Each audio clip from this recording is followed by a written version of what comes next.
He was a self-made millionaire with a billion-dollar company. She was his graceful, pregnant wife, lovingly building a sanctuary for their unborn daughter. Their life seemed perfect. But perfect lives often hide the darkest secrets. When her husband's obsessive mistress decides to burn their world to the ground, she starts with the nursery. He expected his wife to shatter. He expected tears. What he didn't expect was for a titan of industry to rise from the ashes. This isn't just a story of revenge. It's the story of how one woman's pain built an empire. The scent of fresh paint, a soft, chalky whisper of Robin's egg blue, was the first thing Adrian Thorne noticed when he came home. It was the smell of his new life, the one he'd meticulously constructed, brick by gold-plated brick. At 34, Adrian was the kind of man magazines write about.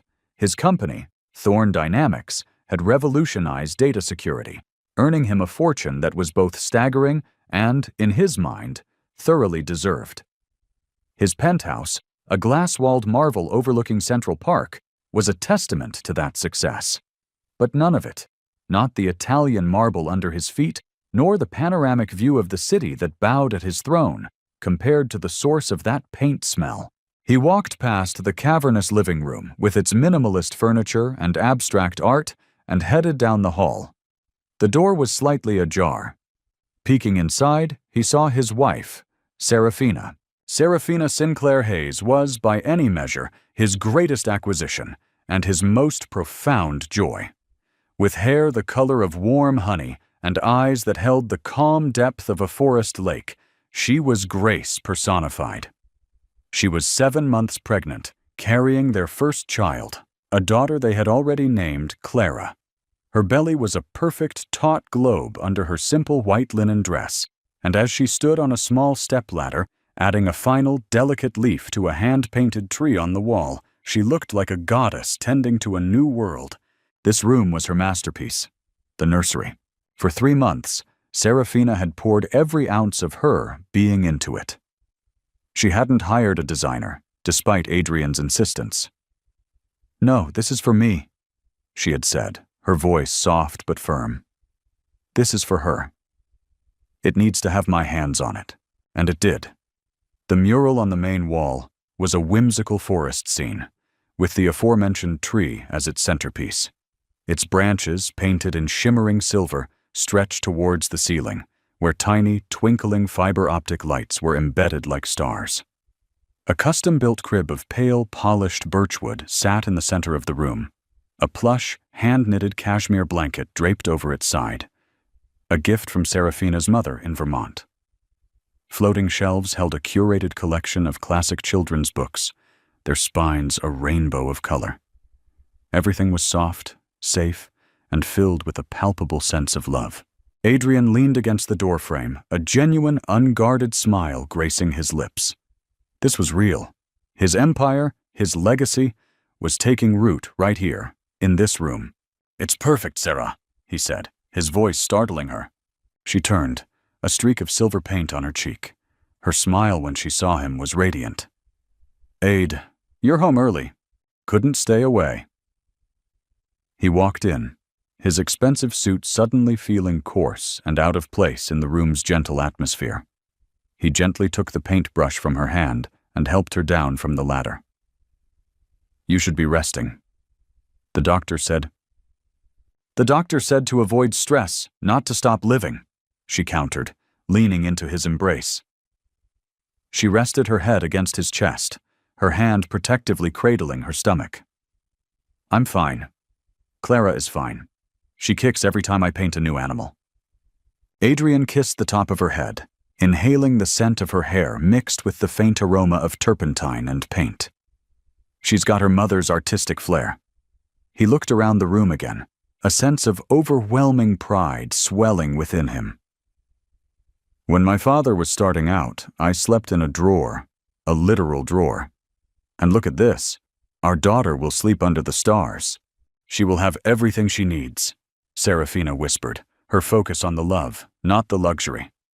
"That's all that matters." He held her tighter, He loved this woman with a ferocity that sometimes scared him. He loved her quiet strength, her unwavering moral compass that came from a simpler, less cynical upbringing than his own. She was his anchor, the calm harbor to his relentless ambition, which was why the lie felt like a shard of glass lodged in his throat. His phone buzzed in his pocket. A single sharp vibration. Serafina felt it. She shifted slightly in his arms, a flicker of something. Not suspicion, but perhaps weariness in her eyes. Is that the office? Adrian's smile became a mask. It's always the office. He pulled the phone out, his thumb hovering over the screen. The name was blocked, but he knew the number. He knew the sender. Maya. The message was simple, demanding. Where are you? You promised. He quickly typed back, his body angled away from Serafina. Busy. Tomorrow. Everything okay? Serafina asked, her voice still soft. Just a supply chain issue in Singapore. Nothing I can't handle, he lied, the words tasting like ash. He slid the phone back into his pocket. The lie was a necessary evil, he told himself. A compartment. Maya Reed was a dalliance, a mistake born of ego and opportunity, a fiery, beautiful distraction who worked in the marketing department of a company he'd acquired. It was supposed to be a fling, a meaningless release from the pressures of his world. But Maya had other ideas. She had become persistent, clingy, demanding. Serafina, in her trusting innocence, knew nothing. And Adrian intended to keep it that way. He was a master of control.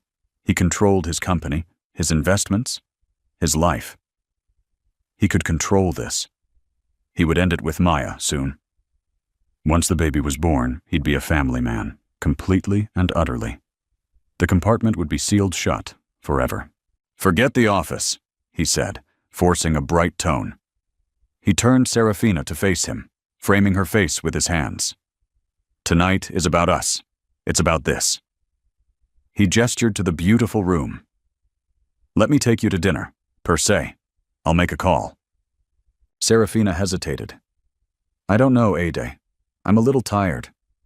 And I wanted to organize her clothes. Nonsense, he insisted, his charm a powerful weapon. You've done enough. Let me spoil you. Let me spoil my two girls. She finally relented, her love for him overriding her fatigue. Okay, she smiled. But I'm not wearing heels. You could show up in slippers, and you'd still be the most beautiful woman in the room, he said. And in that moment, he meant it. As they left the nursery, Serafina gently pulled the door closed, leaving the sanctuary to bask in the soft glow of the twilight filtering through the window. It was a perfect, pristine bubble of hope, but bubbles, by their very nature, are fragile. And somewhere across town, in a chic Soho loft, a woman named Maya Reed was staring at her phone, her beautiful face contorted into a mask of rage. Busy. Tomorrow. The words mocked her. She knew about the wife. She even knew about the pregnancy. A fact Adrian had let slip in a moment of weakness. A fact that had ignited a firestorm of jealousy within her. She scrolled through Adrian's public social media, a curated feed of business triumphs and philanthropic galas. Then she found Serafina's profile. It was private, but the profile picture was public. It was a photo of her and Adrian, taken a few months ago. She was glowing, her hand on her just starting to show belly. Maya's nails dug into the palm of her hand. She had given him the best months of her life, she thought, her logic twisted by obsession. She understood him, his ambition, his darkness, in a way that perfect Serafina never could. He was supposed to leave her. That was the promise she had invented for herself, a fantasy she clung to with rabid desperation. This nursery, this baby, they weren't just a part of his life. They were a threat to hers, an obstacle that needed to be removed. Her mind started racing, connecting dots Adrian had carelessly left behind. He'd mentioned the address of the penthouse once, boasting. He talked about the extensive renovations. He'd even complained jokingly about the smell of paint. A dangerous, venomous idea began to form in her mind. An idea born of a desperate need to not be erased, to prove that she was a real part of his life, not just a secret hidden in a phone. She wouldn't be compartmentalized. She would tear the walls down. Starting with the nursery, Maya Reed was not just a woman scorned, she was a student of her obsession. For weeks, she had been collecting the scattered puzzle pieces of Adrian Thorne's life, a casual mention of the building's over-reliance on a new, glitchy digital concierge system, a complaint about the specific brand of gourmet groceries they had delivered every Tuesday, a boast about the private elevator that opened directly into their penthouse, a feature he thought made him untouchable. On Tuesday night, while Adrian and Serafina were dining at Per Se, Maya put her knowledge into action. Dressed in a nondescript black jacket and a baseball cap pulled low, she approached the service entrance of the opulent building. She carried a large, insulated grocery delivery bag from Artisan Farms, the very service Adrian used. "Delivery for Thorne, Penthouse A," she said to the security guard, her voice flat and professional. She held up a tablet displaying a forged order confirmation, complete with Serafina's name. The guard, a burly man named George who recognized the delivery service, barely glanced at her. "Go on up. You know the protocol. Leave it inside the service door." Maya's heart hammered against her ribs, but her face remained a placid mask. She knew the protocol because Adrian had complained about it. The private elevator had a service alcove, a small, unsecured space between the elevator door and the apartment's actual service entrance, where deliveries were to be left. A blind spot, a flaw in the fortress. Once the elevator doors whispered shut, sealing her in the polished steel cocoon, she was alone. She rode it to the top floor. The doors opened not into the penthouse, but into the small, gray-painted alcove Adrian had described. To her right was the main service door to the apartment. She pulled a thin, flexible piece of metal from her pocket, the kind used by locksmiths. Adrian had once drunkenly lamented how he'd had to have a specialist open this very door after a lock malfunction. He'd described the process in fascinated detail. It took Maya less than 2 minutes. The lock clicked open with a sickeningly soft sound. She slipped inside. The penthouse was silent, vast and dark, save for the glittering city lights that poured through the floor-to-ceiling windows. She wasn't interested in the art, the marble, or the designer furniture. Guided by an internal compass of pure venom, she moved down the hallway, her sneakers silent on the expensive rugs. She found the nursery door, closed but not locked. The moment she stepped inside, the room's purity felt like an assault. It was so full of hope, so cloyingly perfect. It was everything she wasn't, everything she'd been denied. The whimsical forest, the starry ceiling, the little birchwood crib.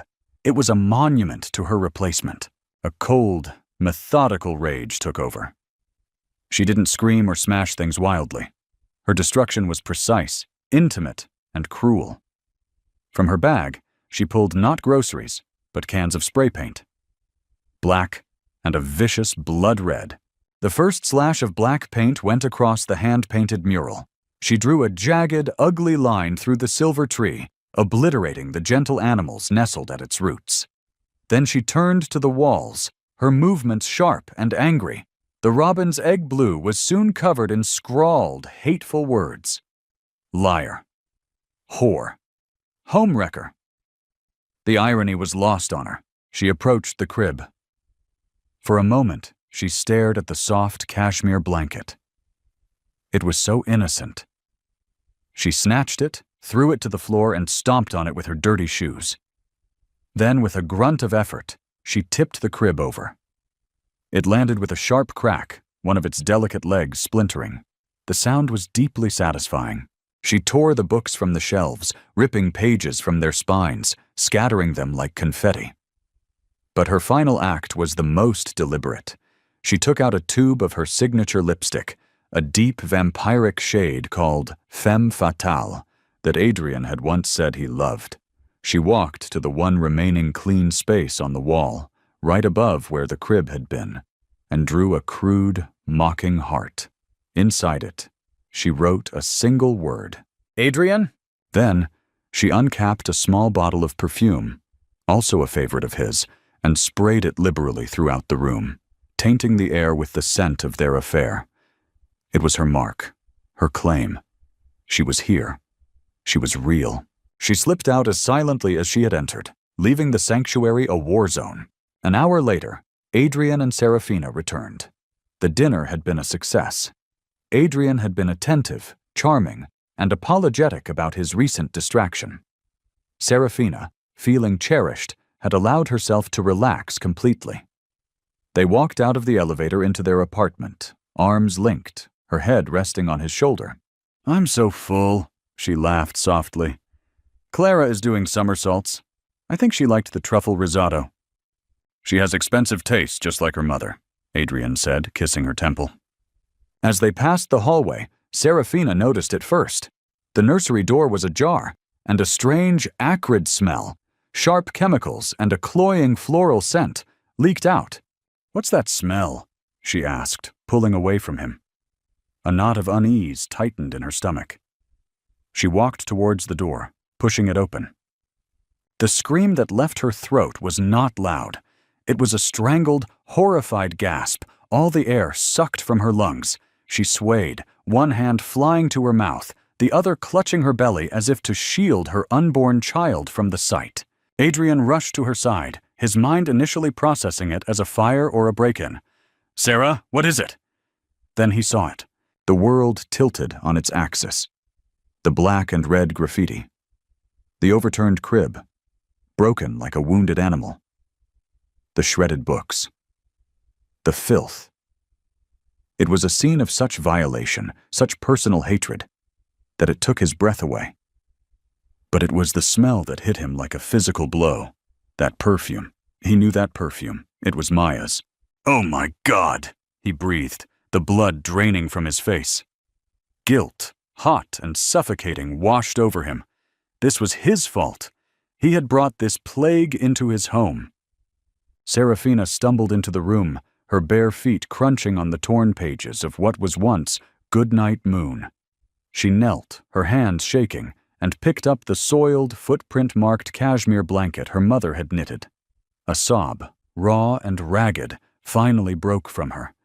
She held the ruined blanket to her chest, rocking back and forth, her eyes scanning the devastation. "Who would do this?"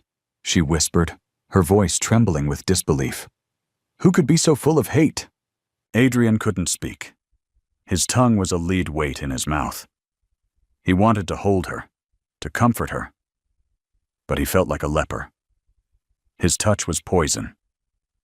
He had done this. Serafina's gaze drifted from the broken crib to the defaced mural, and finally, to the wall above. She saw the lurid red heart, a grotesque parody of love, and the name inside it. "Adrian!" Her sobbing stopped. The blood-red lipstick. The name. The perfume that now seemed to be choking her. It all coalesced into a single horrifying point of clarity. This wasn't a random act of vandalism. This was a message. And the sender knew her husband.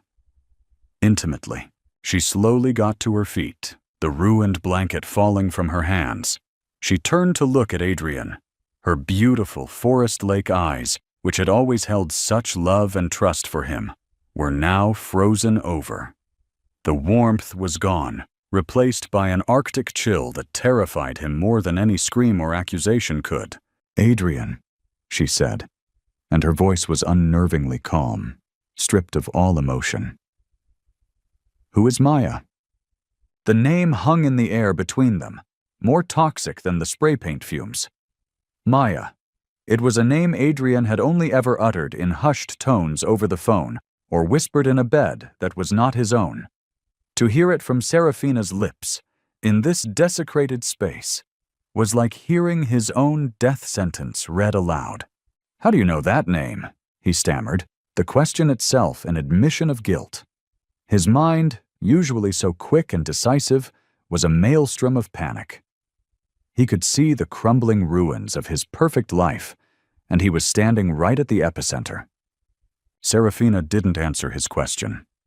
She didn't need to. Her gaze was fixed on him, her eyes like chips of ice. The calm she was exhibiting was far more terrifying than any rage.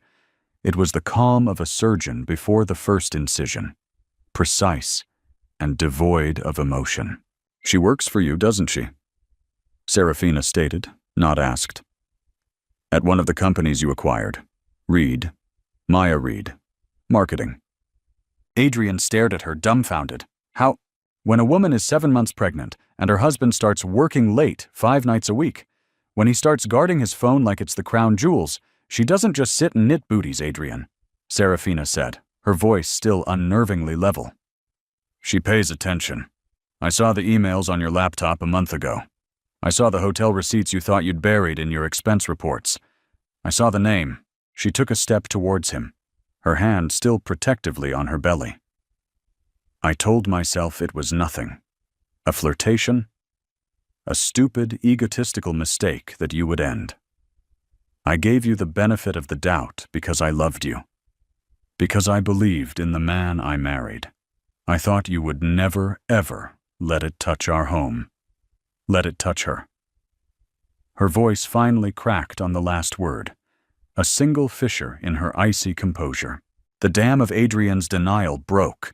A torrent of pathetic, panicked words spilled out. "Sarah, I am so sorry. It was a mistake. It meant nothing, I swear. It was just an escape. The pressure. The company. It's over. I ended it. I was going to tell you everything after Clara was born. I can fix this. I'll have this room redone, better than before. I'll call security, the police. We'll have her arrested. I'll protect you. I'll protect our family." He reached for her, his hands outstretched in a desperate plea. Serafina flinched back as if he were white-hot iron. "Fix this?" she repeated, a bitter, humorless laugh escaping her lips. "You think this is about paint and a broken crib? You think you can just buy your way out of this betrayal?" She swept her arm around the room at the hateful words, the shredded pages of stories she'd dreamed of reading to her daughter. "This isn't just a room, Adrian. This was a promise. It was the one safe place in the world for our child. And you led the monster right to the door." Every word was a perfectly aimed dart, puncturing his ego, his excuses, his carefully constructed reality. "She did this because of you," Serafina continued, her voice dropping to a near whisper, each word laden with contempt. "This level of hatred isn't about me. She doesn't know me. This is about you, your promises, your lies. This is your filth, Adrian, and you tracked it all over our daughter's future." The silence that followed was absolute. The only sound was the distant wail of a siren on the streets below, a fitting soundtrack to the emergency unfolding in their lives. Adrian Thorne, the man who commanded boardrooms and moved markets with a single phone call, was utterly powerless. He had no counteroffer, no strategy, no leverage. He had already lost everything that mattered. Serafina turned her back on him, her posture ramrod straight. She walked out of the ruined nursery without a second glance. Adrian stood frozen, listening to her footsteps as she walked down the hall to their master bedroom.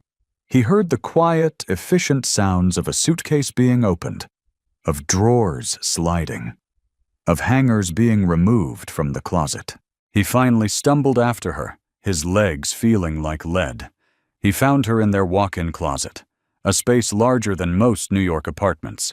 She was calmly folding her simple, elegant clothes into a single leather weekender bag. She wasn't taking much.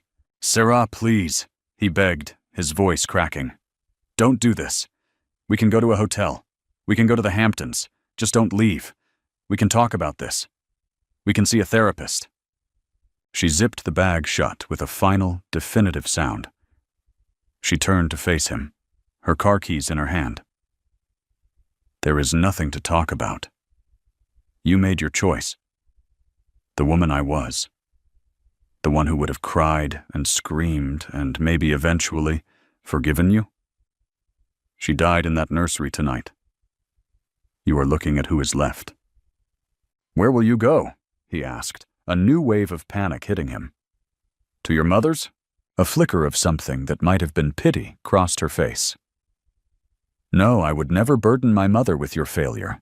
She walked past him, heading for the private elevator. On her way, she paused at the entrance to the nursery. Adrian's heart leaped with a sliver of false hope. Was she reconsidering? Serafina stepped carefully over the debris on the floor. Her eyes scanned the room one last time, not with sadness, but with a strange, detached assessment. She bent down and picked up one small, seemingly insignificant object from the floor. A single, undamaged wooden block. It was from a set she had ordered from a small, independent toy maker in Oregon. On its face was a beautifully carved letter, C for Clara. She closed her fingers around the block, its hard edges digging into her palm. It was a tangible piece of the dream, the only part that hadn't been defiled. She slipped it into her coat pocket. She turned and walked to the elevator, not looking back. Adrian followed, a desperate trailing shadow. Serafina, please, he whispered as the elevator doors opened.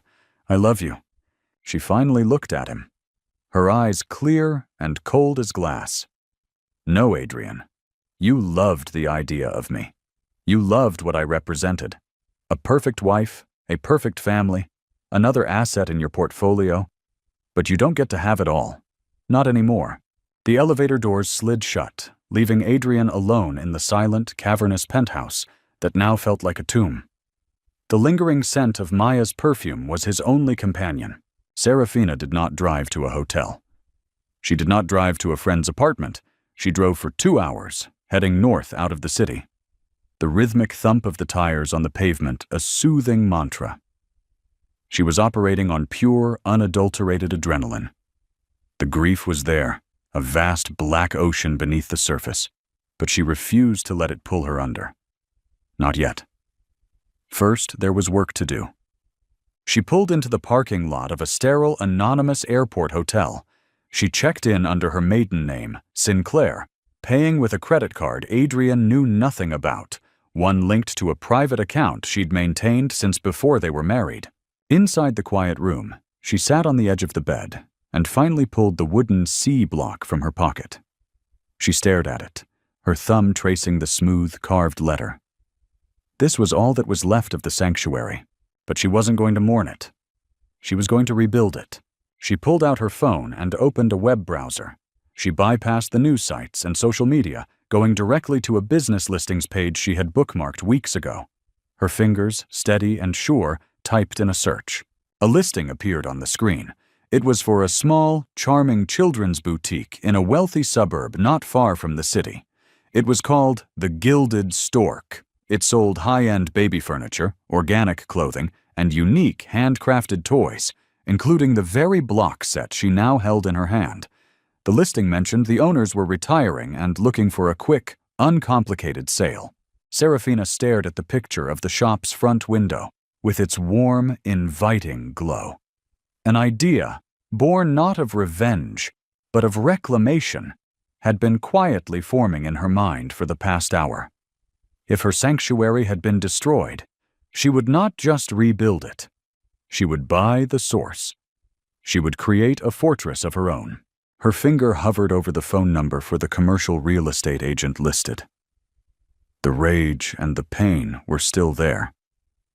But now they were being channeled, refined, and forged into a weapon. A purpose. She pressed call. "Hello?"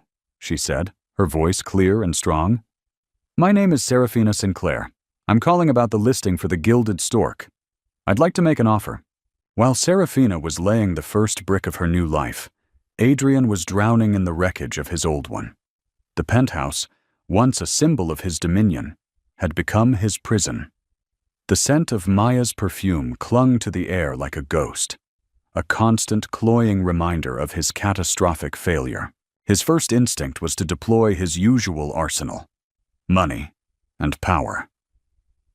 He called his head of security, a formidable ex-Mossad agent named Ronan, and ordered a full forensic sweep of the nursery.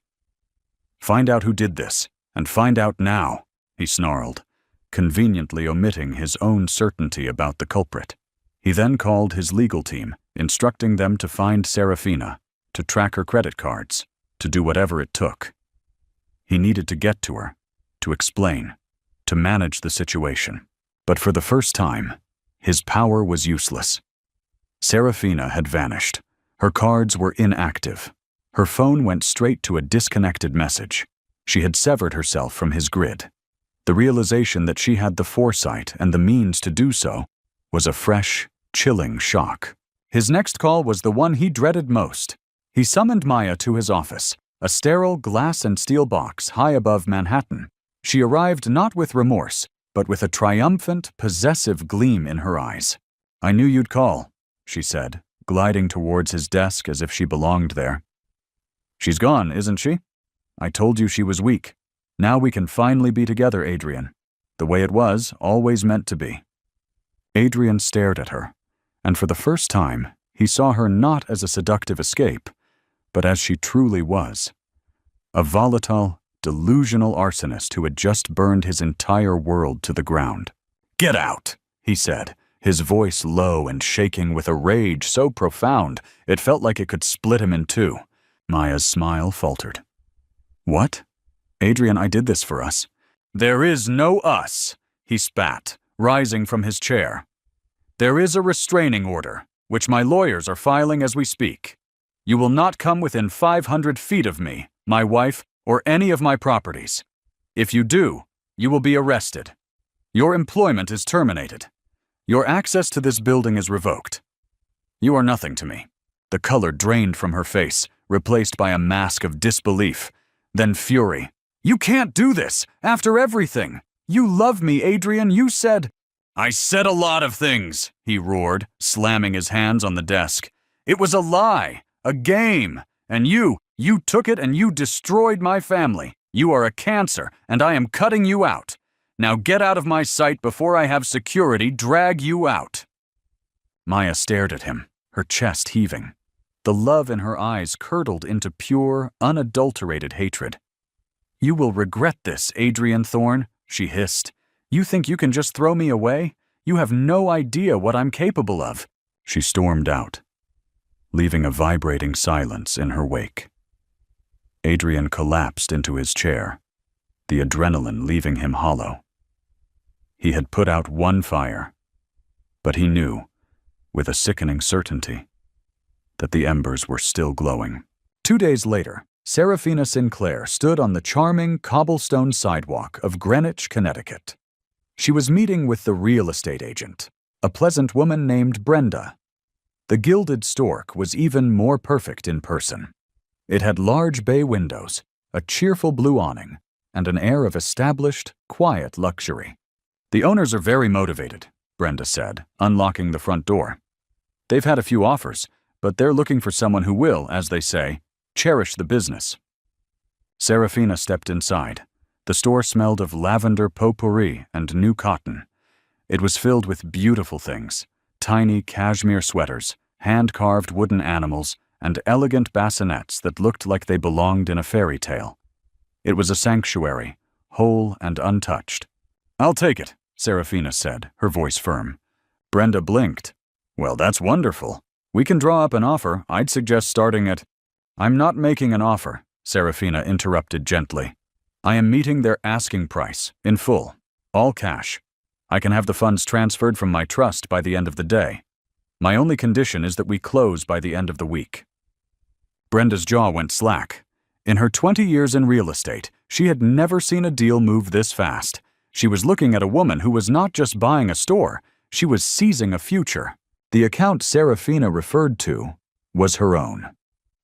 A substantial trust fund left to her by her grandparents, which her father, a shrewd and practical man, had insisted she never merge with Adrian's finances.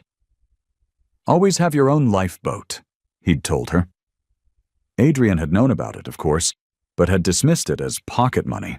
He had severely underestimated her. By Friday, the Gilded Stork belonged to Serafina Sinclair. She spent the weekend not in a hotel, but in the small, sun-drenched two-bedroom apartment above the shop, which had been part of the sale.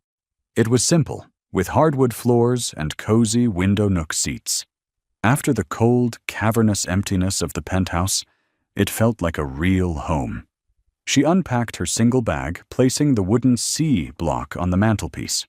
She ordered groceries, bought a new set of simple white sheets, and for the first time in months, she slept through the night. The next week was a blur of activity. Serafina, drawing on a business acumen Adrian never knew she possessed, dove headfirst into her new role. She met with suppliers, reviewed the inventory, and hired a local contractor to do a minor refresh. New paint, updated lighting. The existing staff, a small team of warm, competent women, were initially wary of their new, mysterious boss. But they were quickly won over by her quiet confidence, her clear vision, and her genuine passion for the products. She wasn't playing shop, she was building an empire. Meanwhile, Adrian was losing his mind. His lawyers had finally located her, not through any digital trace, but through the massive multi-million-dollar wire transfer from her trust. When his lawyer, a slick corporate shark named Donovan, told him the news, Adrian was baffled. She bought a what? A baby store? He asked, incredulous. In Greenwich? Seems so, Donovan said. Paid cash. The LLC is registered under her maiden name. A wave of relief, followed by a patronizing sense of understanding, washed over Adrian. Of course, it was a hobby, a distraction to cope with the trauma. She was nesting, but on a commercial scale. She was hurt and acting out, and she needed him to come and rescue her from her own folly. He got in his car and drove to Greenwich. He found the store easily. He saw her through the large front window, and his heart ached. She was talking to a man in a dusty work jacket, pointing at the ceiling, her pregnant form silhouetted by the warm light of the shop. She looked small, vulnerable. She needed him. He strode in, the little bell on the door announcing his arrival with a cheerful jingle that was jarringly at odds with his mood. "Sarah," he said, his voice soft, conciliatory. Serafina turned. The contractor beside her excused himself. She looked at Adrian, and there was no surprise in her eyes. No fear. No sadness. There was nothing but a cool, professional distance. "Adrian," she said, her tone polite but firm. "This is a private place of business. What can I help you with?" The question threw him. "What?" "Sarah, it's me. I came to see if you're okay, to take you home. This is a sweet little hobby, but you don't have to do this. I can fix everything. Just come home." Serafina gave a small, almost imperceptible shake of her head. "First, I am not your Sarah anymore. You may call me Serafina. Second, this is not a hobby. This is my company. And third, you seem to be under the impression that you are still welcome in my life. You are not." She walked from behind the counter, her presence filling the space. She was not the soft, yielding woman he had married. She was a CEO in her own domain. "I know you're hurting," he pleaded, taking a step forward. "Let me help you." "You want to help me?" she said, stopping him with a raised hand. "Then leave. Leave. And do not come back. My lawyer will be in touch with yours regarding the divorce proceedings. Any and all communication will go through them. Is that clear?" Adrian was speechless. He looked around at the shop, at the tiny dresses and soft toys, and finally understood. This wasn't a cry for help. This was a declaration of independence. This was her fortress, and he was not allowed inside. "Serafina," he started, his voice desperate. "Goodbye, Adrian," she said, turning her back on him and walking towards the back office. "Please close the door on your way out. Don't want to let the cold in." Adrian drove back to Manhattan in a daze, the cheerful jingle of the shop's bell echoing in his ears like a death knell. The woman he had seen was not his Serafina. His Serafina was soft, gentle, a painter of whimsical forests. This woman was forged from steel, a CEO who had just executed a hostile takeover of her own life. The realization that he had created this new, formidable person was a bitter pill to swallow. He had broken his most prized possession, and the pieces had reassembled themselves into something he could no longer control or even comprehend. His world began to shrink. The penthouse felt less like a home and more like a mausoleum for a life that had died. The divorce proceedings began, and they were as brutal as he had feared. Serafina's lawyer, a woman named Camila Reyes, who had a reputation for being a shark with a conscience, was relentless. She didn't want his money. Serafina had her own. She wanted his accountability. Every lie, every hotel receipt, every text message he had tried to delete was laid bare in sterile legal documents. It was a systematic dismantling of his character. Meanwhile, Serafina's world was expanding. The gilded stork, under her meticulous guidance, flourished. She had an innate understanding of her clientele because she was her clientele. She knew they wanted quality, exclusivity, and a story. She began hosting small, intimate events: prenatal yoga mornings, lactation consultant meet and greets, story time for toddlers. The store became more than a shop. It became a community hub for affluent mothers in the tri-state area. 2 months after their confrontation, Serafina gave birth to a healthy, beautiful baby girl. She named her Clara, just as they had always planned. She sent Adrian a single, formal email via her lawyer with the birth announcement attached. No personal note, no picture. The news of his daughter's birth sent Adrian into a fresh spiral of despair. He was a father, yet he was not. He begged for visitation, and Serafina, through her lawyer, granted it under strict conditions. 2 hours, every other Saturday, at the apartment above the shop, and only with a court-appointed supervisor present. His first visit was the most humbling experience of his life. He walked into the sunny, modest apartment, a space that felt more like a home than his penthouse ever had, and saw Serafina holding their daughter. Clara was so small, so perfect, with a dusting of honey-colored hair like her mother's. Serafina looked tired but radiant, her transformation into a mother complete. She handed him the baby with a cool, detached professionalism, as if he were a distant relative she was obligated to entertain. Holding Clara, Adrian finally broke. The tears he had held back for months streamed down his face. He looked at this tiny, innocent life, and the full weight of his betrayal crashed down on him. He had forfeited this. He had traded the right to rock his daughter to sleep for a series of sordid, meaningless encounters in hotel rooms. "I'm so sorry," he whispered, his voice thick with tears, not to Serafina, but to the baby in his arms. Serafina watched him, her expression unreadable. She said nothing. Maya Reed had not disappeared. She had been stewing, her obsession curdling into a venomous need for revenge. The restraining order kept her from Adrian, but it couldn't stop her from watching. She saw the articles in local Greenwich papers celebrating the inspiring new owner of the Gilded Stork. She saw the glowing online reviews. She saw Serafina building a new life on the ashes of the one Maya believed was rightfully hers. So she went to war. She began her assault anonymously, from the dark corners of the internet. Fake one-star reviews flooded the store's pages, complaining of rude staff and defective products. A blog, The Gilded Truth, appeared, dedicated to exposing the real Serafina Sinclair. It was a masterpiece of twisted narratives, painting Serafina as a cold, calculating gold digger who had trapped a brilliant man and then feigned victimhood.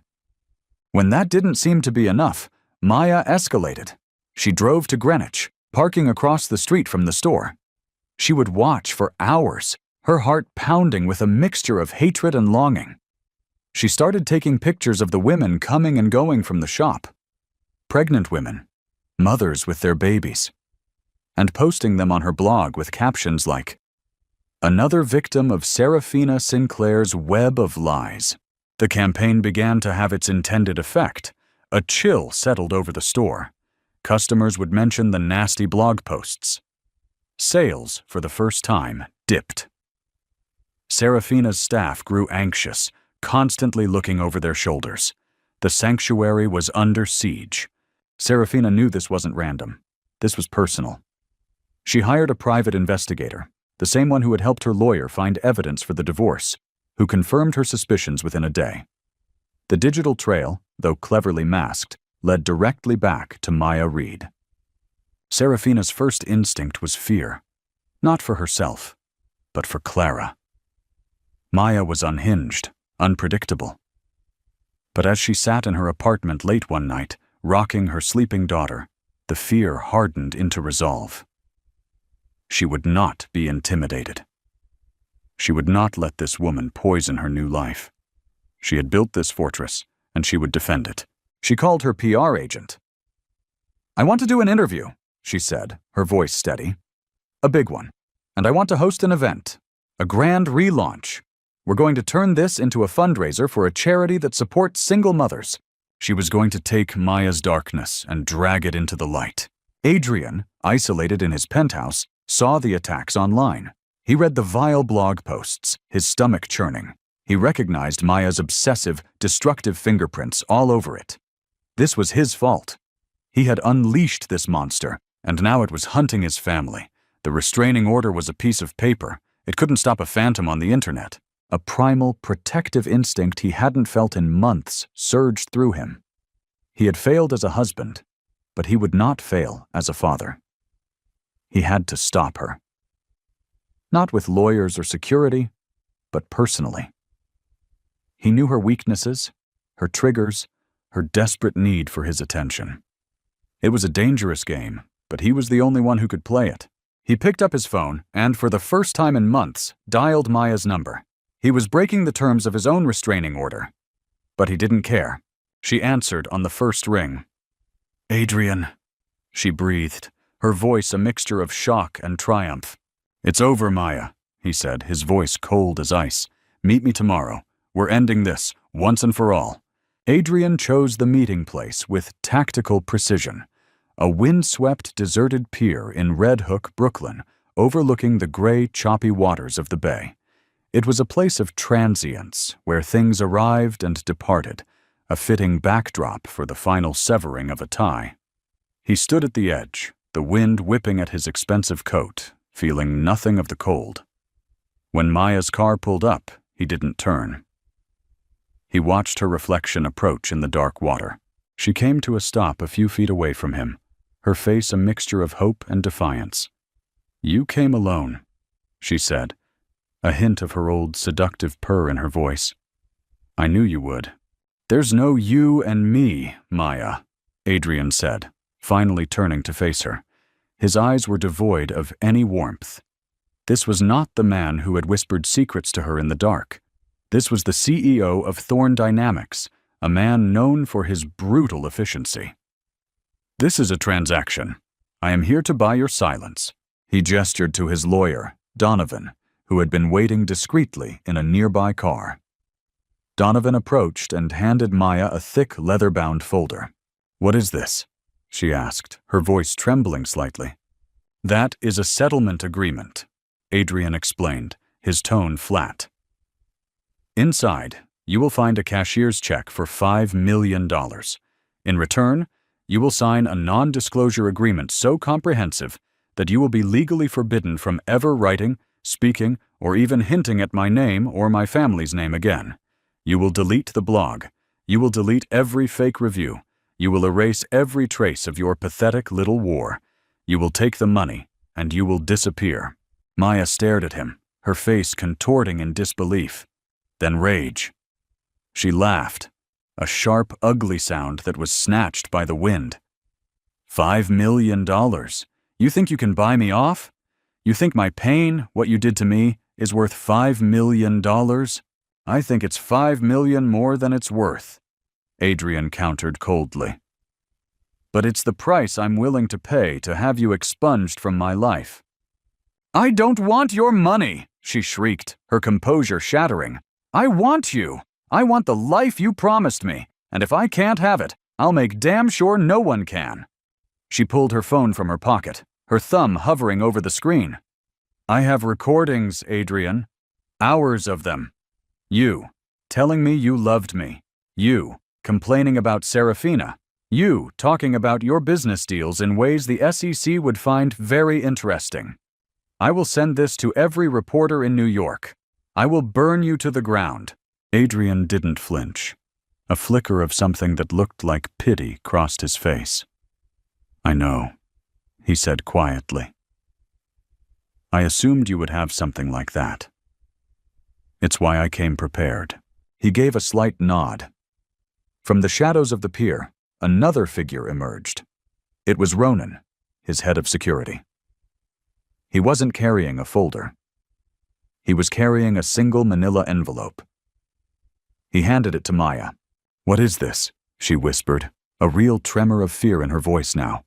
"That," Adrian said, his voice dropping, "is a copy of a sealed juvenile court record from San Diego for a girl named Maya Reed, arrested at 17 for stalking and harassing her high school chemistry teacher after he gave her a B-. It details a pattern of obsession, vandalism of property, and threats that look remarkably similar to your current activities. It also includes the restraining order his wife had to file against you. A wife who was coincidentally pregnant at the time." The color drained completely from Maya's face. She looked like she had been struck. "The reporter you send your recordings to will get that envelope 10 minutes later," Adrian continued, pressing his advantage. "So you have a choice. You can be a rich woman who disappears, or you can be a crazy obsessed stalker with a documented history of preying on married men and their pregnant wives. Your story, your recordings, they become worthless. You become a punchline. So what's it going to be, Maya?" Maya stared at the envelope, then at Adrian's merciless face. She was trapped. He had outmaneuvered her at every turn. Defeated, she snatched the pen from Donovan and signed the agreement with a vicious, angry scrawl. She threw the pen on the ground. "I hope she never takes you back," she hissed, her eyes filling with tears of pure hatred. "I hope you die alone in that big, empty apartment." She turned and walked away, a ghost swallowed by the Brooklyn gloom. Adrian watched her go, feeling no sense of victory, only a vast, soul-crushing emptiness. At that exact moment, 50 miles away in Greenwich, the Gilded Stork was a beacon of warmth and light. The store was packed. Soft music played, champagne flutes and sparkling cider clinked, and the air buzzed with supportive energy. Serafina, dressed in a simple but elegant cream-colored dress, stood at a small podium at the front of the store. Little Clara sleeping soundly in a carrier strapped to her chest. She looked out at the sea of friendly faces.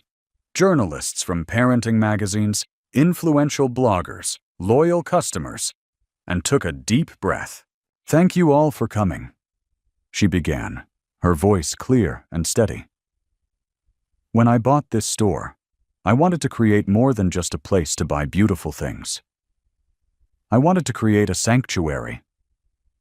A place where mothers and mothers-to-be could feel supported, celebrated, and safe." She paused, her gaze sweeping the room. Recently, that sense of safety has been challenged. Many of you are aware of an anonymous online campaign of harassment directed at this store, and at me personally. It has been ugly, and it has been hurtful. And the easiest thing to do would be to ignore it, to hide. But as mothers, we teach our children not to bow to bullies. A murmur of agreement rippled through the crowd. "This campaign was born of darkness and negativity," Serafina continued, her voice gaining strength. "And the only way to fight darkness is with light. That is why, tonight, I am officially launching the Gilded Stork Foundation. A portion of every single sale from this day forward will go directly to funding charities that support single mothers who have escaped abusive situations. We are going to take the poison that was directed at us, and we are going to turn it into a cure for others." The room erupted in applause. It was a masterful move, turning her personal trauma into a public triumph of philanthropy. She hadn't mentioned Maya, hadn't given the attacks any more oxygen. She had simply risen above them, transforming herself from a victim into a champion. As the event wound down and Serafina was accepting congratulations, her lawyer, Camila, quietly showed her a news alert on her phone. It was from a major gossip site. Tech Millionaire's Mistress exposed, a history of stalking and obsession. The article detailed, with brutal clarity, Maya's sealed juvenile record and her recent online harassment campaign. It painted her as a disturbed and predatory figure. Adrian's recordings were mentioned, but framed as the desperate, illegal actions of a spurned lover. Maya Reed had been publicly and professionally annihilated. Serafina looked at the picture of Maya, a grainy, angry-looking photo. And then, around her beautiful store, filled with light and laughter and the promise of a new beginning. The war was over. Adrian had fought his battle with fire and scorched earth. She had fought hers with grace and light. She felt no joy at Maya's demise, only a profound, weary sadness for the wreckage all three of them had created. She looked down at her sleeping daughter, a perfect, innocent soul in the midst of it all, and knew her fight had been the right one. She hadn't just built a business. She had built a legacy of strength her daughter could one day be proud of. And in the end, that was the only victory that mattered. Part 7. The Long Thaw. The news of Maya's public downfall brought Adrian no satisfaction. It was a hollow victory, a scorched earth tactic that left him feeling as barren as the landscape he had created. He saw the articles celebrating Serafina's foundation, her grace, her strength. He had fought his war with money and threats. She had fought hers with creativity and compassion. The contrast was a stark, unflattering mirror held up to his own soul. He was truly alone.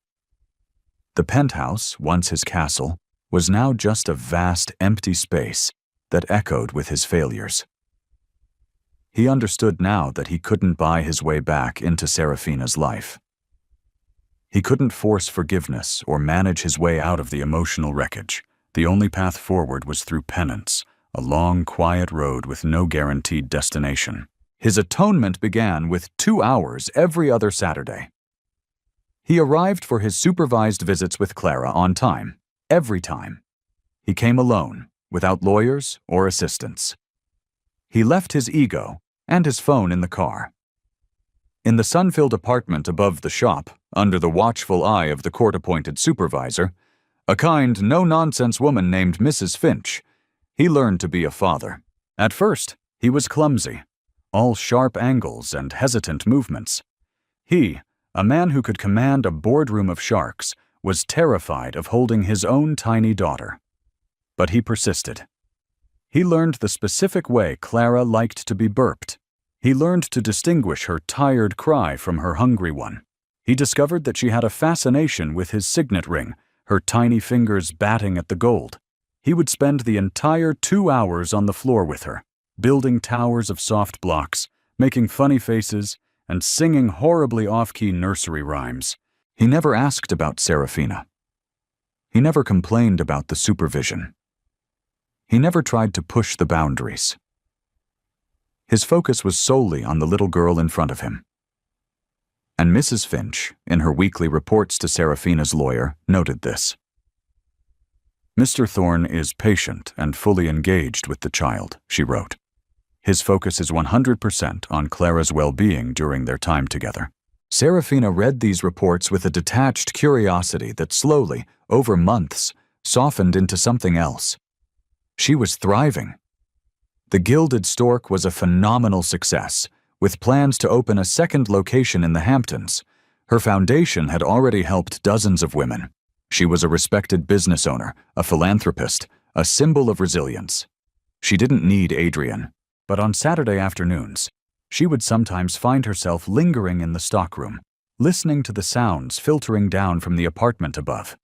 She would hear Adrian's deep, rumbling voice attempting to sing Twinkle, Twinkle, Little Star, followed by Clara's delighted giggles. It was a sound that chipped away at the Arctic wall she had built around her heart. She wasn't ready to forgive, but the fiery anger had cooled into a quiet, somber ache. One Saturday, about 8 months after Clara was born, Serafina walked into the apartment during Adrian's visit to grab a file she had left behind. She stopped in the doorway. Adrian was on his hands and knees on the floor, a blanket draped over his back, pretending to be a horse. Clara was shrieking with laughter, crawling after him. He looked up and saw Serafina, and the smile on his face faltered, replaced by a guarded, neutral expression. He immediately, respectfully, sat up. "Serafina," he said, his voice quiet. "Sorry, we were just—" "It's fine," she said, surprised by her own lack of hostility. "Don't stop on my account." She retrieved her file, but instead of leaving immediately, she found herself leaning against the doorframe. "She seems to like your horse impression," Serafina commented, the words feeling foreign in her mouth.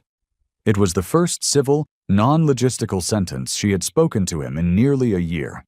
A flicker of surprise, then gratitude crossed Adrian's face. "She's a tough critic," he said, a ghost of a smile touching his lips. "Took me weeks to get it right." The exchange was brief, awkward, and ended as quickly as it began. But it was a crack in the ice, a tiny, fragile bridge across a vast, frozen chasm. The long thaw had begun. The approach of Clara's first birthday marked a turning point. A week before the date, Adrian sent a request through the lawyers. It was different from his usual petitions. He wasn't asking for more time or unsupervised visits. He was asking if he could mark the occasion by making a substantial, 7-figure donation to the Gilded Stork Foundation in Clara's name. He wanted to do it publicly, at the store, if Serafina would permit it. The gesture was significant. It was an acknowledgement of her world, her success, her rules. It wasn't an attempt to buy her, but to support what she had built. After consulting with her lawyer, Serafina agreed. On the day of Clara's birthday, Adrian arrived at the store. It was closed to the public, and a few select journalists Serafina trusted were present. He looked different. Less like a predator in a bespoke suit, and more like a man who had been humbled by a long winter. He presented the oversized check to Serafina, a formal and slightly awkward moment. "Thank you, Adrian," she said, her voice sincere. "This will help a lot of people." "It's the least I can do," he replied quietly. After the reporters had left, and as Adrian was preparing to leave, Serafina stopped him. "There's something I want to show you," she said. She led him through the pristine showroom to the back office, a space he had never seen. In the corner, draped in a silk sheet, was a large object. Serafina pulled the sheet away. It was a rocking horse, but it was unlike any other. It was a stunning piece of craftsmanship, carved from pale birchwood, with a flowing mane made of real horsehair and a saddle of soft, worn leather. But it was one detail that made Adrian's breath catch in his throat. One of the rockers, the curved pieces of wood on the bottom, was a slightly different color from the rest. It was darker, older, and he could just make out a faint, familiar grain. "Is that?" he whispered, his voice hoarse. "The leg from Clara's crib," Serafina confirmed, her voice soft. "The one that broke when it was overturned. I couldn't throw it away. So I gave it to a local craftsman. I wanted to take the most broken piece of our past and make it part of her future, a reminder that beautiful things can come from brokenness." Adrian stared at the rocking horse. It was a perfect, powerful metaphor for everything that had happened. He had destroyed something precious, and from the wreckage, Serafina had built something stronger, more beautiful, and more meaningful than he could have ever imagined. It was the final blow to his carefully constructed armor. The sight of that repurposed piece of wood, a symbol of his ultimate failure transformed by her incredible grace, broke him completely.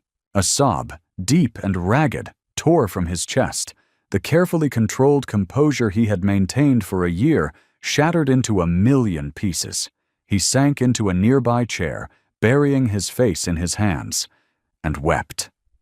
Not the selfish, panicked tears of a man who had been caught, but the profound, soul-cleansing tears of a man who finally, truly understood the magnitude of what he had done. "I'm sorry," he choked out between sobs, the words muffled by his hands. "Serafina, I am so sorry. Not for the money or the penthouse. I'm sorry for breaking your trust, for taking your love for granted, for hurting you. I am so sorry." It was the apology she had been waiting a year to hear. The real one. Serafina watched him for a long moment. The anger was gone. The ice had melted. In its place was a deep, quiet sadness, but also a sliver of peace. She walked over to him and, after a moment's hesitation, placed a gentle hand on his shaking shoulder. She didn't say, "I forgive you." Some things were too vast for 3 simple words. But later that afternoon, after Adrian had composed himself, they stood together in the middle of the shop. Serafina placed Clara on the floor between them. Clara, wearing a tiny birthday dress, looked at her mother, then at her father. Then, clutching the leg of a display table for balance, she took her first wobbly, uncertain step, and then another. She toddled directly towards the rocking horse, her hands outstretched. Adrian and Serafina watched, standing side by side, not touching, but sharing the same space, the same air, the same breathtaking moment. It wasn't a reconciliation. It wasn't a return to the past. It was the quiet, hopeful, and uncertain beginning of something entirely new. A future built not on a foundation of lies, but on hard-won respect, profound remorse, and the enduring, transformative power of a mother's love. The story wasn't over, but for the first time in a long time, the next page was blank, waiting for them to write it together. That was the incredible story of Serafina Hayes, a woman who refused to be a victim and instead built an empire from the ashes of betrayal. Adrian's journey shows that true redemption isn't about grand gestures, but about quiet, consistent work and the humility to accept the consequences of your actions. Their story is a powerful reminder that sometimes the most broken things can be rebuilt into something even more beautiful and strong. What did you think of Serafina's ultimate revenge? Was it turning her pain into a charity, or was it her ability to find peace on her own terms? Let me know your thoughts in the comments below. If this story of resilience, drama, and ultimate triumph moved you, please give this video a like, share it with someone who loves a powerful story, and make sure you subscribe to the channel for more real-life drama fiction you won't want to miss. Thank you for watching.